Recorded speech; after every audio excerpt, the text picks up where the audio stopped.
Assalamualaikum warahmatullahi wabarakatuh. Baik, kita akan melanjutkan bagian kedua ya. Nah, di bagian pertama tadi kita udah sampai bagaimana perang salib terjadi ya. Sosial politik pada abad pertengahan. Salah satunya adalah terjadinya perang salib. Perang salib, perang antara Muslim dengan Kristen. Salah satunya adalah memperebutkan kota Yerusalem ya, karena kota Yerusalem ini kota yang sangat penting bagi tiga agama besar, yaitu Islam, Kristen, dan juga Yahudi ya. Dan perang salib adalah salah satu perang yang tujuannya adalah memperebutkan kota ini, kota tua Yerusalem ya. Nah, selanjutnya kita akan membahas tentang sosial ekonomi abad pertengahan tinggi.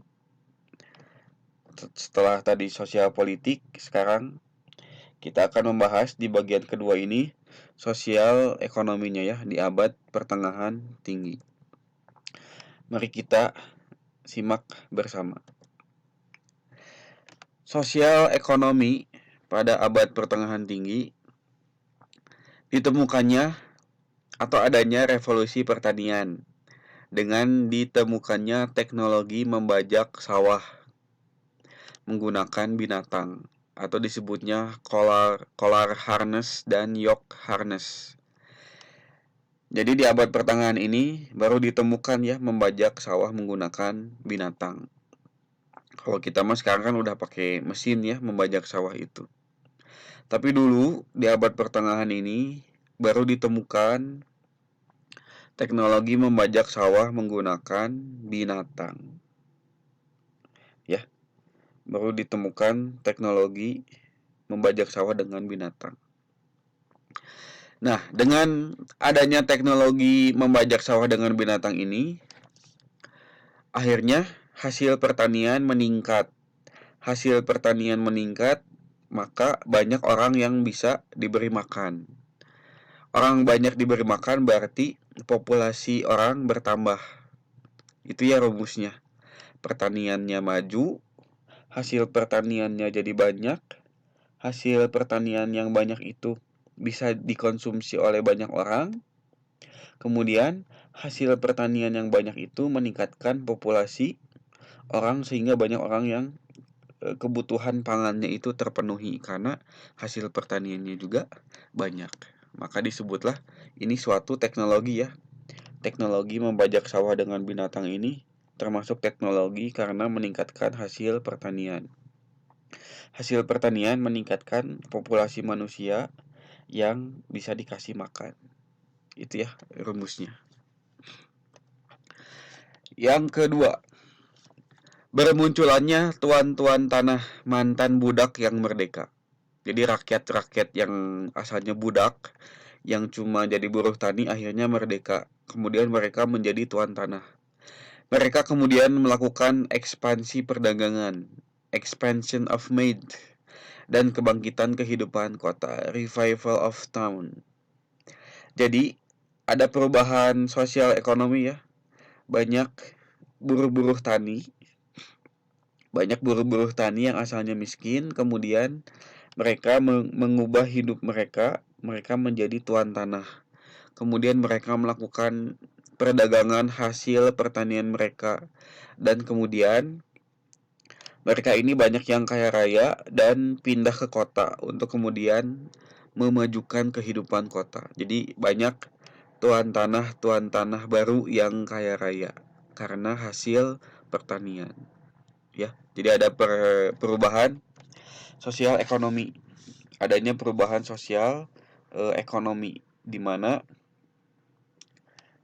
yang asalnya budak buruh tani menjadi tuan tanah, kemudian membuat pertanian yang maju, menjual hasil pertaniannya, dan kemudian mereka pindah ke kota untuk menjadi orang-orang kota yang sukses karena menjadi tuan tanah. Ya. Lalu adanya kebangkitan perdagangan, revival of trade di perkotaan. Kebangkitan perdagangan, revival of state of trade di perkotaannya itu perdagangan ekspor impor dengan orang-orang Eropa Timur, Yahudi, Romawi Timur, dan Islam, atau disebutnya interkontinental. Jadi abad pertengahan ada juga perdagangan luar negeri ya, perdagangan ekspor impor. Berdagangnya dengan siapa? Berdagangnya dengan orang Eropa Timur, berdagangnya dengan orang Yahudi, berdagangnya dengan orang-orang Romawi Timur dan juga orang Islam. Jadi perdagangannya luas ya. Apa yang diperdagangkan? Yang diperdagangkan ada gandum, dagang rempah-rempah, dagang sutra, dagang keramik, dagang kismis, ya macam-macam ya. Jadi ada perdagangan ekspor impor yang awalnya cuma perdagangan lokal, tapi kemudian di abad pertengahan tinggi ini ada juga perdagangan ekspor impor. Nah, misalkan ini lukisan pasar di abad pertengahan ya, ilustrasi pasar di abad pertengahan. Jadi udah rame kotanya itu, punya pasar yang rame tiap harinya ya, seperti kita hari ini. Yang dijualnya macam-macam. Dan barang jualannya juga dari macam-macam tempat ya. Ada barang yang didatangkan dari Eropa Timur, ada yang barang yang didatangkan dari Timur Tengah ya, dari Arab, macam-macam ya. Nah, ini terakhir, di perkotaan muncul town people, orang-orang kota yang identik dengan kegiatan ekonomi serikat dagang. Jadi kok kayak komunitas pengusaha ya. Jadi misalkan pengrajin keramik punya serikat dagang pengrajin atau pengusaha keramik. Nah, ya, jadi banyak yang jadi pengusaha dan bikin serikat dagang. Ada juga orang-orang kota ini usahanya perbankan, ya, punya bank, jadi bankir yang kaya raya. Nah, ini adalah sosial ekonomi abad pertengahan. Munculnya teknologi membajak sawah dengan binatang, kemudian ekspansi perdagangan, dan juga munculnya kebangkitan perdagangan di kota ya. Kemudian ada perdagangan ekspor impor orang Eropa Barat. Jadi abad pertengahan ini terjadi di Eropa Barat ya. Orang Eropa Barat kemudian melakukan transaksi perdagangan ekspor impor dengan orang Eropa Timur, Romawi Timur, orang Yahudi, orang Islam di Timur Tengah, di Arab. Nah, perdagangan internasional. Dan orang kota juga banyak yang kegiatan ekonominya adalah sebagai pengusaha, serikat dagang, dan juga perbankan. Nah, ini ilustrasi bagaimana pasar di abad pertengahan. Kita lanjut. Nah, ini adalah lukisan ekonomi, kegiatan ekonomi di abad pertengahan. Orang-orang kota di abad pertengahan biasa melakukan international fair, pameran internasional, di mana para pedagang mendirikan kios-kios dan stand untuk menampilkan barang dagangan.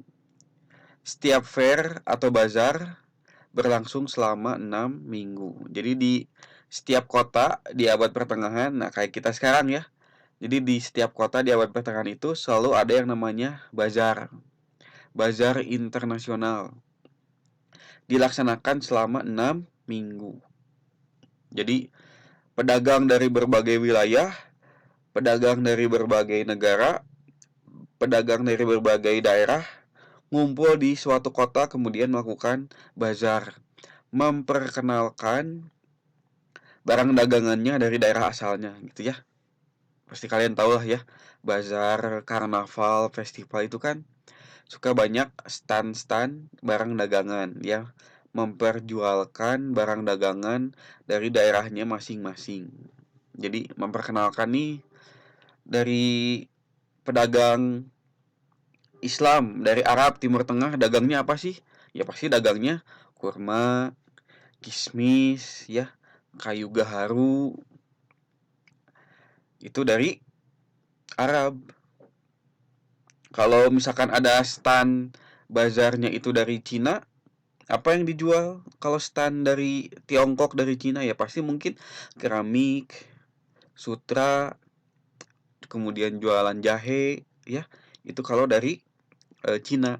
Kalau dari Arab tadi Islam beda lagi. Nah itu pedagang-pedagang itu ngumpul di suatu kota, membuat suatu fair, membuat suatu bazar pasar internasional yang berlangsung selama 6 minggu. Ya, nah seperti ini yang kita lihat ya, lukisan bazar di abad pertengahan. Nah, bagian terakhir ini ya, sosial ekonomi abad pertengahan, yaitu, nah ini, orang-orang desa yang hasil pertaniannya meningkat berkat teknologi membajak sawah menggunakan binatang atau kolar dan yoke harness. Ini mah ilustrasinya ya. Ini ilustrasi membajak sawah menggunakan binatang di abad pertengahan. Nah, seperti ini ya gambarnya. Gambar yang kedua, nah ini orang-orang kota yang merupakan pengusaha, punya usaha sendiri, memiliki pegawai dan tergabung dalam serikat dagang. Seperti ini ya. Ini lukisan usaha rumahan. Lukisan usaha rumahan di abad pertengahan. Jadi ada pengusaha, punya tenaga kerja, kerjanya di rumah ya, ada workshopnya di rumah. Nah ini ya, sosial ekonomi abad pertengahan tinggi. Ada pertanian yang maju, ada juga yang jadi pengusaha, ada yang jadi bankir, ada perdagangan ekspor impor, dan lain-lain. Ya, ini adalah sosial ekonomi abad pertengahan tinggi. Nah, terima kasih atas perhatiannya. Semoga kalian mengerti, memahami ternyata sejarah itu bisa dihubungkan dengan zaman sekarang ya. Ternyata peristiwa-peristiwa sejarah, fenomenanya juga terjadi zaman sekarang. Silahkan dibaca lagi materi ini, dipahami baik-baik. Jangan lupa untuk mengisi daftar hadir dan tulis materi-materi ini di buku catatan kalian ya. Tapi jangan dulu diupload di Google Classroom. Silakan dicatat dulu materinya, baru nanti kalau ada instruksi mengumpulkan dikumpulkan. Ya, silakan bertanya di grup WA. Ya, kalau ada yang kurang jelas silakan ditanyakan di grup WA. Hari ini sampai di sini dulu. Terima kasih atas perhatiannya. Semoga bermanfaat. Mohon maaf bila ada kesalahan. Terima kasih. Assalamualaikum warahmatullahi wabarakatuh.